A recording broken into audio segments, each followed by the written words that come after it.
శ్రీ గురుభ్యో నమః. శ్రీమాత్రే నమః. మనము రామచంద్రమూర్తి యొక్క నడవడిక గురించి తెలుసుకుంటూ ఉన్నాము. మరి రామచంద్రమూర్తి వినయ సంపదకి ఒక ఆకారం వంటి వాడు. మనకు ఒక ఆర్యోక్తి కూడా ఉంది కదా, విద్యా దదాతు వినయం అని ఒక ఆర్యోక్తి ఉంది.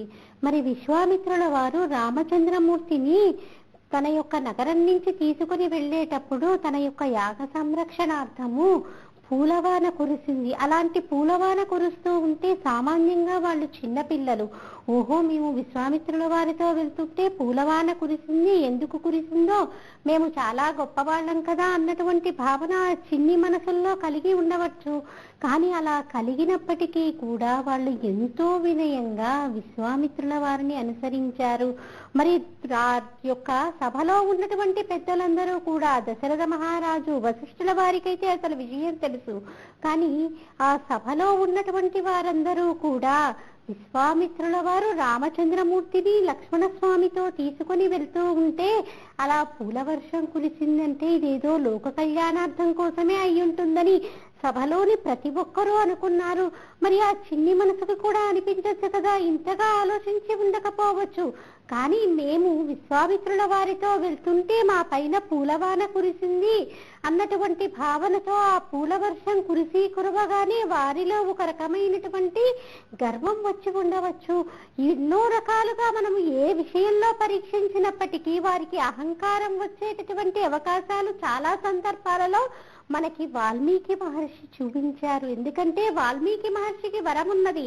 రామాయణం జరిగేటప్పుడు జరిగినటువంటి కథలు సంఘటనలు ఆయనకి కళ్ళకు కట్టినట్టు కనిపించటమే కాకుండా ఆయనకి వారి మనసులో ఉన్నటువంటి భావాలు కూడా తెలుస్తాయి అని బ్రహ్మగారి యొక్క వరము.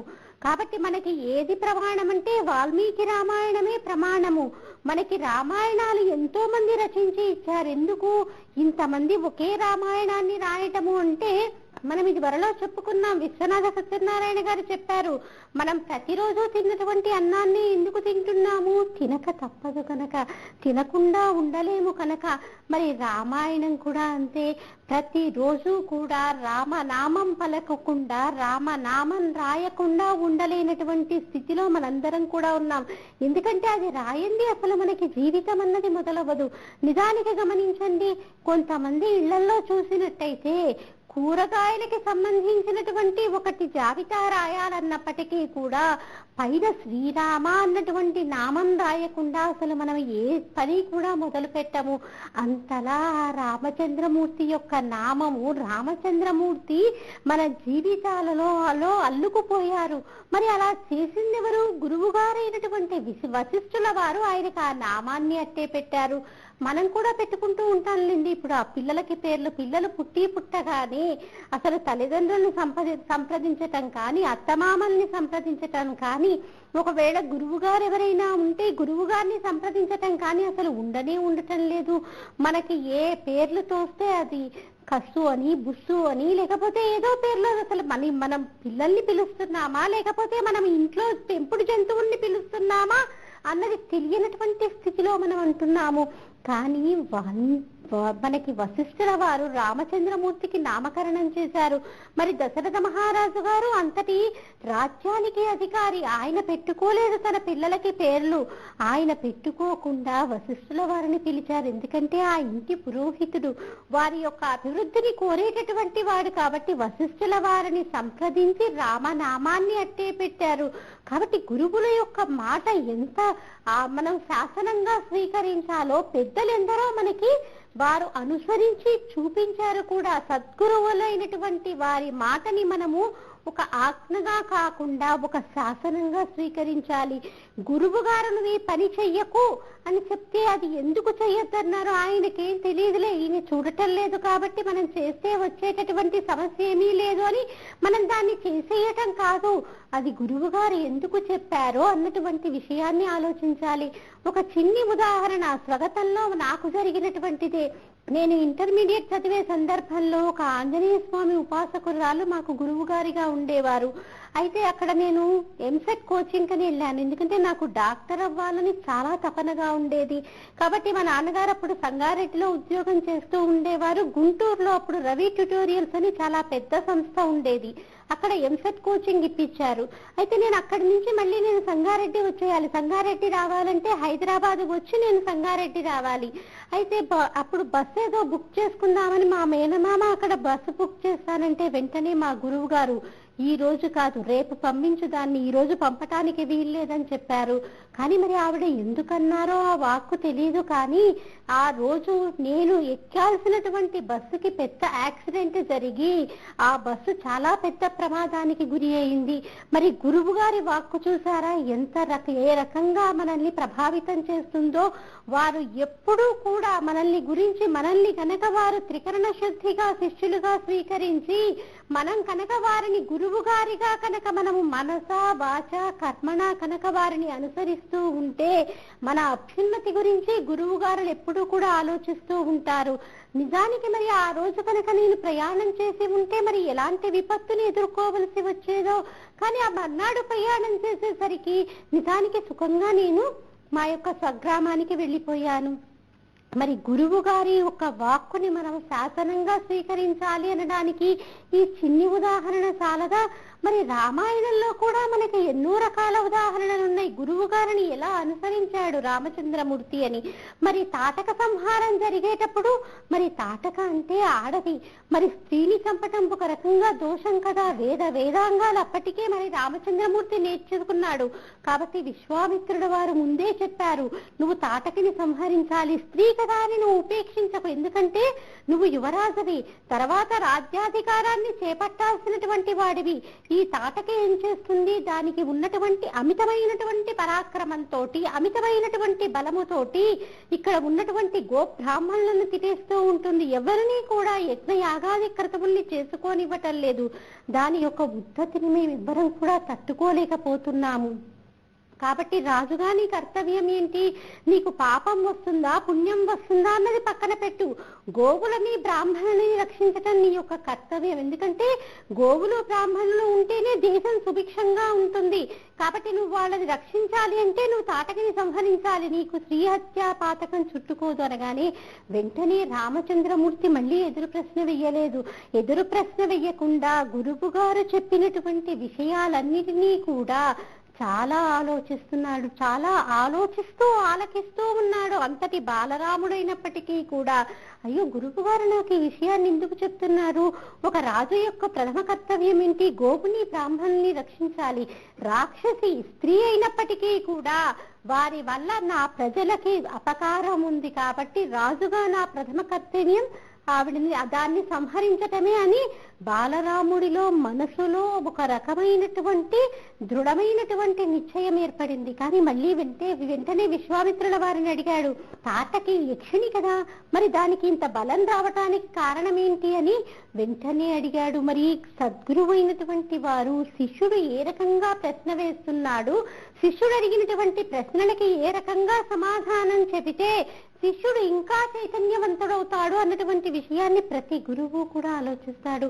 ఇప్పటికీ కూడా చూడండి, కళాశాలల్లో కొంతమంది విద్యార్థులు తదేక దృష్టితోటి గురువు గారు చెప్పేటటువంటి పాఠాలను వింటూ ఉంటారు. ఇక ట్యూషన్లు కానీ ఇంకా వేరే ఎక్కడికి వెళ్ళకుండా ఆ పాఠశాలలో కానీ లేకపోతే పెద్ద పెద్ద యూనివర్సిటీస్ అయ్యుండొచ్చు, విశ్వవిద్యాలయాల్లో ఉండేటటువంటి వారయ్యుండొచ్చు, ఆ తరగతి గదిలో చెప్పినటువంటి విషయాలని ఆకలింపు చేసుకొని వారు ఎంతో ఉన్నత స్థితిలోకి ఉన్నటువంటి వాళ్ళు ఉన్నారు. వారు ప్రతి పాఠం చెప్తుంటే ఎంతో సునిశ్చితంగా వింటూ చిన్న చిన్న విషయాలు వారికి తెలియనివి కూడా ఒక్కోసారి తరగతి గదిలో అడుగుతూ ఉంటారు. ఒక్కొక్కసారి విడిగా వారు లీజర్ రూమ్ లో ఉన్నప్పుడు కూడా వెళ్ళి తెలుసుకునేటటువంటి విద్యార్థులు ఎంతో మంది ఉన్నారు. అలా తెలుసుకుంటూ ఉన్నప్పుడు గురువు గారికి కూడా ఒక రకమైనటువంటి అభిమానం పెరుగుతుంది. ఓహో, నేను చెప్పేటటువంటి పాఠ్యాంశాన్ని వీళ్ళు చాలా శ్రద్ధగా వింటున్నారు, కాబట్టి వీరికి నాకు తెలిసినటువంటి విషయాలన్నీ కూడా నేను వీరికి తెలియచేయాలి అన్నటువంటి భావన ఆ గురువు గారి మదిలో కూడా కలుగుతుంది. కాబట్టి ఈ విద్యార్థి ఎప్పుడూ కూడా చెప్పుతున్నటువంటి పాఠాలను శ్రద్ధగా వింటూ వెంటనే ప్రశ్న వేయటానికి సిద్ధంగా ఉండాలి. అప్పుడే గురువు గారి యొక్క మదిలో వారి స్థానాన్ని సుస్థిరం చేసుకోగలుగుతారు. ఏదో ఆయన జీతానికి చెప్తున్నాడు మేమెందుకు వినటమని కాదు, మీ తల్లిదండ్రులు ఎంత కష్టపడి మిమ్మల్ని ఈ విశ్వవిద్యాలయాల్లో చదివిస్తున్నారు. కొంతమంది ఎంతో చిన్న చిన్న పనులు చేసుకుంటూ వాళ్ళు పిల్లలు వారిలాగా కాకుండా ఎంతో అభ్యున్నతిలో ఉండాలని చదువు చెప్పేస్తున్నటువంటి వారు ఎంతో మంది ఉన్నారు. మనం ఎంతమందిని చూడటం లేదు, పేపర్లలో చూస్తున్నామా? ఒక ఆటో డ్రైవర్ కూతురు ఐఏఎస్ పరీక్షకి సెలెక్ట్ అయింది అంటే చూడండి, మాటలు కాదు కదా. ఆ తండ్రి ఎంతో శ్రమించి ఉంటాడు కూతురుని ఆ స్థితికి తీసుకురావటానికి. నిజానికి ఆ స్థితికి వచ్చిన కూతురుని చూసుకుని ఆ తండ్రి మనసులో ఎంత ఆనందిస్తూ ఉంటాడు. మనం అసలు ఆ విషయాన్ని మనము విశదీకరించటానికి కానీ ఆయన యొక్క ఆనందాన్ని మనము విశ్లేషణ చేయటానికి కూడా అసలు మాటలు రావు. ఎందుకంటే ఆ తండ్రి తన కూతురుని ప్రతి క్షణము చూసుకొని, నేను ఈ స్థితిలో ఉన్నప్పటికీ కూడా నా కూతురు ఇంత ఉన్నత స్థితికి వెళ్ళింది అని ఆ కూతురుని చూసుకొని మురిసిపోతూ, కూతురు ఈ స్థితికి రావడానికి కారణమైనటువంటి అధ్యాపకులందరికీ కూడా నిత్యం కృతజ్ఞతలు తెలియచేసుకుంటూనే ఉంటాడు. అంటే అధ్యాపక వృత్తిలో ఉన్నటువంటి వారికి ఎంత చక్కటి భావన ఉండాలి, విద్యార్థులకి తనకు తెలిసినటువంటి విషయాలన్నీ కూడా ఎలా తెలియచేయాలి అన్నటువంటివన్నీ కూడా మనకి పురాణాలు ప్రతి దానిలో కూడా తెలియచేస్తూనే ఉన్నాయి. మరి రామచంద్రమూర్తి తాటక సంహారం చేసేటప్పుడు తాటకకి ఇంత బలం రావటానికి కారణం ఏంటి అని అడగగానే విశ్వామిత్రుల వారు చిరు మందహాసంతో విసుక్కోకుండా, అంటే ఇప్పుడు మనము సామాన్యంగా ఏంటి ఏదైనా ప్రశ్న అడిగారనుకోండి విద్యార్థులు అడగగానే కొంతమందికి అంటే సమయాభావం అయి ఉండొచ్చు, లేకపోతే వారిపై ఉన్నటువంటి పని ఒత్తిడి అయి ఉండొచ్చు.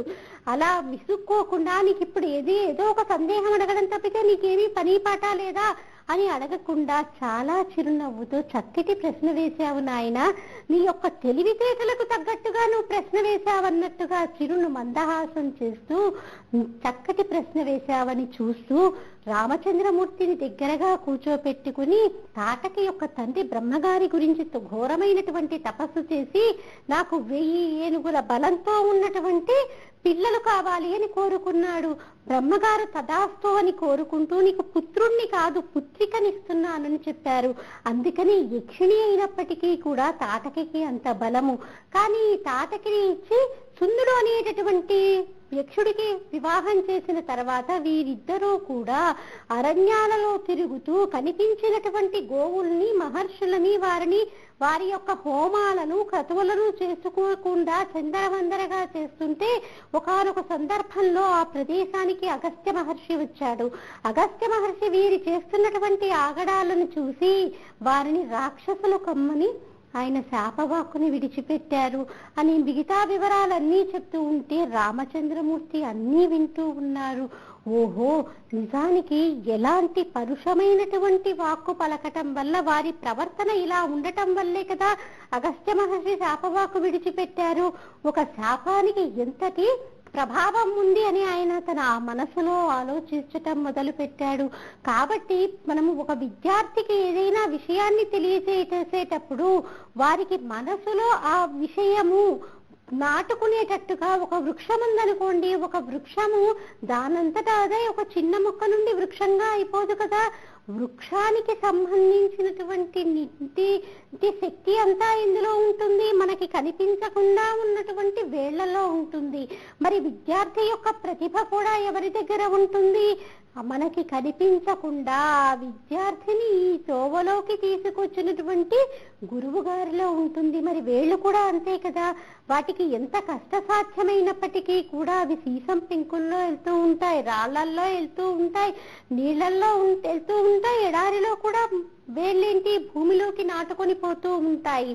కానీ పైకి కనిపించేటటువంటి చెట్టు మటుకు చక్కగా పూలతోటి పళ్ళతోటి మన కళ్ళకి కనిపిస్తూ ఉంటుంది. కానీ వేళ్ళు ఎంత కష్టాన్ని అనుభవిస్తూ ఉంటాయి. గురువు గారు కూడా అంతే కష్టాన్ని అనుభవిస్తూ తనకి తెలిసినటువంటి విద్యనంతా కూడా తన శిష్యులకి అందచేస్తూ ఉంటాడు. వేళ్ళు ఎలా అయితే వృక్షానికి కావలసినటువంటి నీటినంతా అందచేస్తూ ఉంటాయో అలాగే గురువు గారు తన విద్యార్థులకి కావలసినటువంటి శక్తినంతా కూడా అందచేయాలి. శక్తి అంటే మేధస్సునంతా కూడా అందచేయాలి. ఒకవేళ విద్యార్థులు ఏదైనా కానీ వారికి అంటే గురువు గారికి కూడా పరిష్కరించడానికి చేతకానటువంటి సమస్యను అడిగినప్పటికీ కూడా గురువు గారు ధైర్యంగా చెప్పగలగాలి, ఇప్పుడు కాదమ్మా, నేను కూడా ఈ సందేహానికి సంబంధించినటువంటి సమాధానాన్ని నేను వెతికి నీకు తప్పకుండా త్వరలో తెలియచేస్తాను అన్నటువంటి విషయాన్ని తప్పకుండా గురువు గారి శిష్యులకి తెలియచేస్తే పిల్లలకి కూడా గురువు గారి మీద అభిమానం పెళ్ళుబుకుతుంది. మరి రామచంద్రమూర్తిని ఇన్ని యుగాలు గడిచినా మనం చెప్పుకుంటున్నామంటే గురువు గారు రామచంద్రమూర్తిని ఆ రకంగా చెక్కారు కాబట్టే, ఒక వశిష్ఠుల వారు ఒక విశ్వామిత్రుల వారు అలా చెక్కారు కాబట్టే మనం ఇన్ని యుగాలు గడిచినప్పటికీ కూడా అలా చెప్పుకుంటూ ఉన్నాము. ప్రతి నిత్యము రామ అన్నటువంటి నామం పలకటం వల్ల మనము ఎంత అభ్యున్నతిని పొందుతున్నాము. వశిష్ఠ మహర్షి పెట్టినటువంటి నామకరణం రామనామము. రా అంటే అగ్ని బీజము, మరి మా అంటే అమృత బీజము. ఎప్పుడైతే మనము రా అని పలికామో, రా అని పలకటం వల్ల అది అగ్ని బీజం కాబట్టి మనం చేసినటువంటి పాపాలన్నిటినీ కూడా అది కాల్చివేస్తుంది. ఎప్పుడైతే మనము మా అనే అక్షరాన్ని పలికామో, మా అనే అక్షరం అమృత బీజము.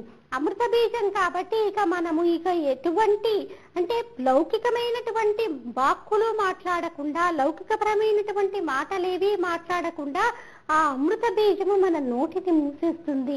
అంటే ఇక మనము ఆలోచనలో కానీ వాక్కులో కానీ అంటే మనోవాక్కులతో మనము ఏదైతే వేదానికి విరుద్ధమో, ఏదైతే సనాతన ధర్మానికి విరుద్ధమో అలాంటి పనులు చేయటానికి మన మనసు అంగీకరించినటువంటి పరిస్థితి ఏర్పడుతుంది.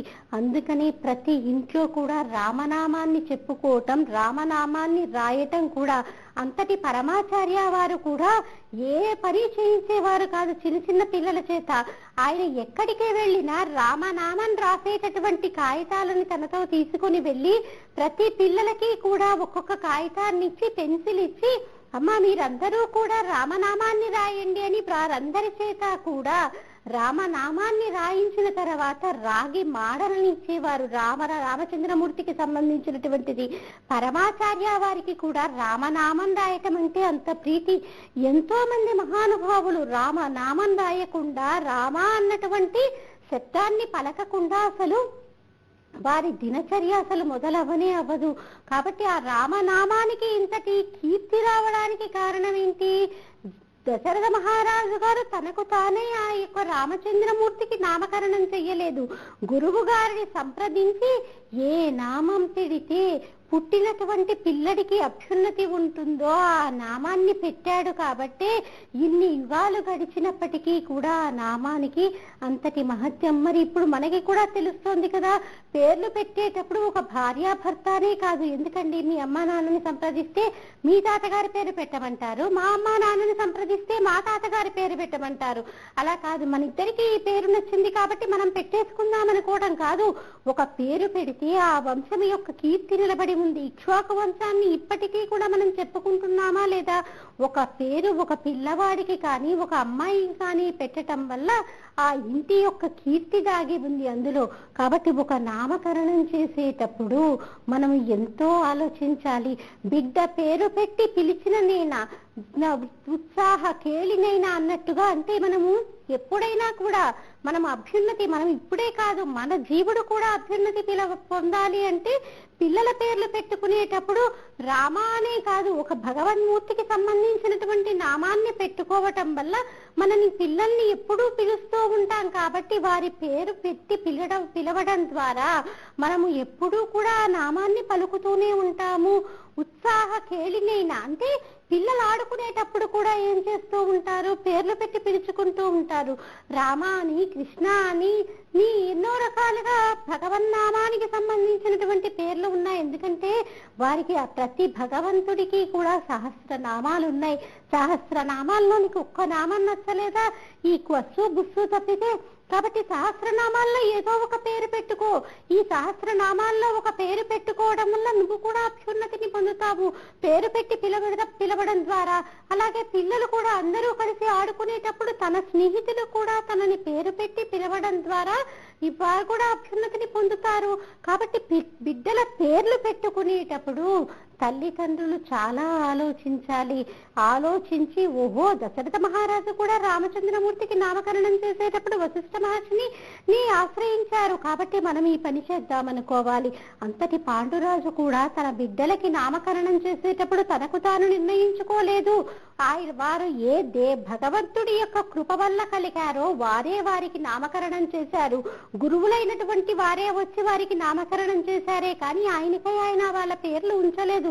కాబట్టి ఇప్పటికీ కూడా ధర్మరాజులందరూ అనగానే మనందరికీ కూడా వారు 5గురు గుర్తుకొచ్చి ఒక్కసారి నమస్కరిస్తామా, నమస్కరించమా?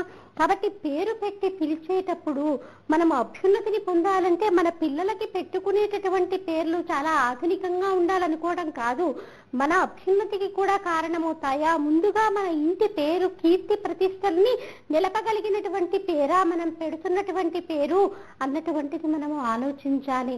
మరి రామచంద్రమూర్తిని తీసుకుని తాటకా సంహారం తర్వాత ఎంతో మంది ఆయన్ని వచ్చి ప్రశంసించారు. విద్యా దదాత వినయమని మనం ఇందాక చెప్పుకున్నాము. మరి ఎంతో మంది ప్రశంసించారు, వాళ్ళు వీళ్ళు కాదు, ఆఖరికి దేవేంద్రుడే వచ్చి ప్రశంసించినప్పుడు మరి తాటకిని సంహరించాడు. ఆ మారీచుణ్ణేమో మానవాస్త్రాన్ని వేసి ఎంతో దూరము తరిమి కొట్టాడు.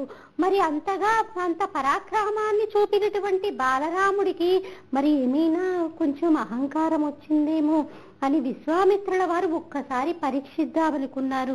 మరి అహంకారం రావడం ఏంటండి?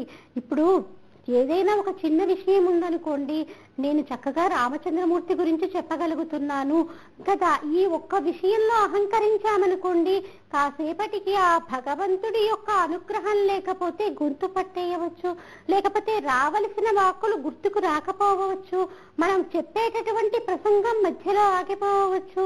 కాబట్టి ఇదంతా నా ప్రజ్ఞ కాదు, ఇదంతా కూడా భగవంతుడి కృప. ఆ రామచంద్రమూర్తి లేకపోతే ఆ జగన్మాత నాకు వాక్కునిస్తున్నాడు అని మనం వినయంగా ఉన్నామనుకోండి, భగవంతుడి కృప కూడా మనం పాత్రలమవుతాము. మరి విశ్వామిత్రుల వారు కూడా ఏమనుకున్నారు, వీడు బాలరాముడు, మరి ఇంతమంది వచ్చి ప్రశంసించారు కాబట్టి వీరికి ఏమైనా అహంకారం వచ్చిందేమో అని వెంటనే పక్కకి వెళ్ళి రామా అని పిలవగానే వెంటనే రామచంద్రమూర్తి, మేము మీకు కింకరులం, మీరు ఏంటో ఆజ్ఞ ఇయ్యండి అన్నాడే కానీ ఇప్పుడే కదా తాటకిని చంపేశాను, వెంటనే మీరు ఇంకేమన్నా పనుంటే చెప్పేసేయండి, నేను అందరినీ సంహరించి వచ్చేస్తానని చెప్పలేదు రామచంద్రమూర్తి. నేను నీ కింకరుణ్ణి, మేమిద్దరము కూడా మీకు కింకరులం, కాబట్టి మీరు ఏ ఆజ్ఞ ఇస్తే దాన్ని మేము శిరసా వహిస్తాము అని ఎంతో వినయంగా విశ్వామిత్రుల వారి పక్కన చిరుంచున్నారు.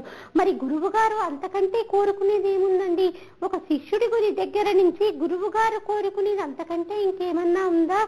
కోరుకునేది గురువు గారు ఒక వినయాన్ని కోరుకుంటారు, తన యొక్క శిష్యుడి యొక్క అభ్యున్నతిని కోరుకుంటాడు.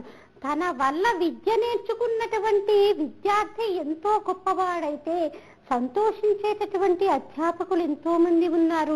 మనం మన అధ్యాపకుల పేర్లు చెప్పుకోవట్లేదేమో కానీ ఎంతగానో సంతోషిస్తారు. ఓహో, వీడు మా కళాశాలలోనే చదివాడు, లేకపోతే వీడు మా పాఠశాలలోనే చదివాడు అని ఎంతో గర్వంగా అభ్యున్నతిలోనికి వచ్చినటువంటి విద్యార్థుల్ని చెప్పుకొని పొంగిపోయేటటువంటి గురువులు ఎంతో మంది ఉంటారు. వాళ్ళు వెలుగులోకి రావట్లేదంటే ఎందుకంటే కొన్ని రకాల సందర్భాలలో గురువు గారులు మరియు విద్యార్థులు, అంటే ఇప్పుడు మనం ఈ మధ్య కాలంలో చాలా కళాశాలలో చూస్తున్నాము, ర్యాగింగ్ అని ఎన్నో రకాల కార్యక్రమాల ద్వారా కొన్ని విశ్వవిద్యాలయాల పేర్లు బయటికి వస్తూ ఉన్నాయి. కానీ ఇవన్నీ కూడా మనము ఇలాంటి రామాయణ భారత భాగవత కథలలోని విద్యార్థులు ఎలా ప్రవర్తించారు, విద్య నేర్చుకునేటప్పుడు వారు ఎలా ప్రవర్తించారు, ఆ విద్య ద్వారా వారు ఎంత వినయాన్ని పొందారు, ఎంత పరాక్రమవంతులైనప్పటికీ కూడా ఎంత వినయంగా వారి గురువు గారితో ఉన్నారు అన్నటువంటి విషయాన్ని కనుక మనం చిన్నతనం నుంచి, అంటే ఒక అవగాహన వయస్సు రాగానే పిల్లలకి మనం బోధపరుస్తూ ఉంటే కనుక తప్పకుండా ఇలాంటి ర్యాగింగ్లు కానీ, అయ్యో ఇప్పుడు మనం పూర్తిగా దీన్ని బ్యాన్ చేసేయాలి, ర్యాగింగ్ ని పూర్తిగా ఆపాలి అన్నటువంటి ఇది ఇప్పటికిప్పుడు పెట్టడం కాదు, చిన్నతనం నుంచి కూడా వారిలో సహోద్యతని, విద్యార్థుల మధ్య ఐకమత్యతని పెట్టాలి అంటే ఉండాలి అంటట్టుగా విశ్వవిద్యాలయాలు ఉండాలంటే ఒక పాఠ్యాంశంగా కనుక మనము కొన్ని పురాణాలలోని ఉన్నటువంటి కథలని కనుక పెడితే ఎన్నో రకాల అకృత్యాలని పెద్ద పెద్ద విశ్వవిద్యాలయాల్లో ఈ మధ్య కాలంలో జరుగుతున్నవి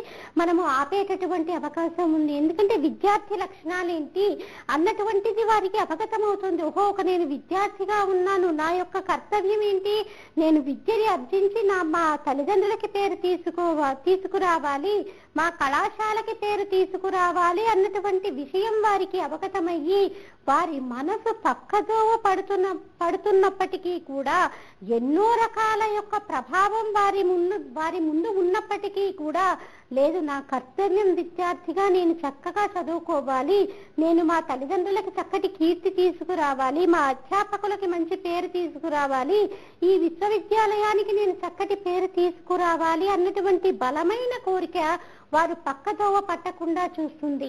కాబట్టి ఇలాంటివన్నీ కూడా ఒక చిన్న పాఠ్యాంశంగా పెట్టామనుకోండి, గంటల తరబడి బోధించక్కర్లేదు.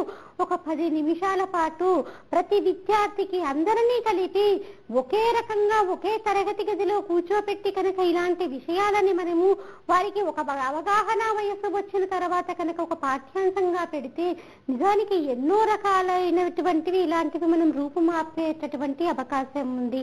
మరి విశ్వామిత్రుల వారితో రామచంద్రమూర్తి అలా వెళ్ళిపోతూనే ఉన్నాడు. మరి రామచంద్రమూర్తి బాలుడు కదా, బాలరాముడు నిద్రపోతూ ఉన్నాడు. మరి నిద్రపోతున్నటువంటి బాలరాముణ్ణి లేపాలి. మరి విశ్వామిత్రుల వారు సామాన్యంగా పిల్లలు నిద్రపోతూ ఉంటే తల్లి వచ్చి లేపుతుంది. మరి మొదటిసారిగా విశ్వామిత్రుల వారు మరి రామచంద్రమూర్తిని లేపాలి. ఎలా లేపాలి?